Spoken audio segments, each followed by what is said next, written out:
Aeroportda har kuni minglab yo'lovchilarga xizmat ko'rsatiladi. Aholiga ko'rsatilayotgan xizmatlar borasida aloqador tashkilotlar mas'ullari bilan hamkorlikda o'rganish ishlari olib borildi. O'rganish davomida yo'lovchilarga sifatli va qulay xizmat ko'rsatish, ular uchun munosib sharoitlar yaratish hamda xizmat ko'rsatish sifatini yanada oshirish borasida amalga oshirilayotgan ishlar o'rganildi.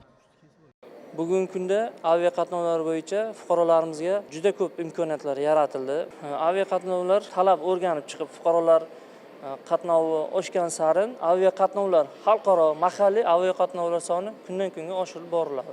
Shuningdek, narxlarning aholi va yo'lovchilar uchun qulayligi, iste'molchilarga yaratilgan sharoitlar hamda narxlar bo'yicha ma'lumotlarning ochiq va shaffofligi borasida mas'ul tashkilotlar mutaxassislari tomonidan tahlil qilindi. Surxondaryo viloyat hokimi Ulug'bek Berdiqulov topshirgan asidan Termiz xalqaro aeroport MChJ tomonidan ko'rsatilgan xizmatlar tahlil qilindi va quyidagilar aniqlandi. Termiz Toshkent yo'nalishi bo'yicha yo'lovchilar tashish bo'yicha narxlar o'rganilganda 400 mingdan eng kami 400 ming, eng qimmati esa 1,96 million belgilangan. Aviakompaniyalar tomonidan narxlar mustaqil belgilanadi va bu narxlar esa iste'molchilar tomonidan xarid qilinadi. Monopoliya qo'mitasiga ana shu kompaniyalar tomonidan narxlari, yangi narxlar taqdim etilgan, ko'tarish bo'yicha ruxsat to'lashga, lekin ruxsat berilmayapti. Termiz xalqaro aeroportida yo'lovchilarga ko'rsatilayotgan xizmatlar, chipta narxlari, sotib olish tartib-qoidalari haqida mutaxassislar tomonidan zarur ma'lumotlar berildi. Bizning reyslarimizda 6 xil tarif bo'ladi. Ya'ni bu nima degani? 6 xil narx degani. Arzonidan boshlab qimmatiga qarab ko'tarila boshlaganda, o'sha arzon narxlar birinchi tugaydi. Shuni ham hisobga olishimiz kerak. Fuqarolar o'rtasida, yo'lovchilar o'rtasida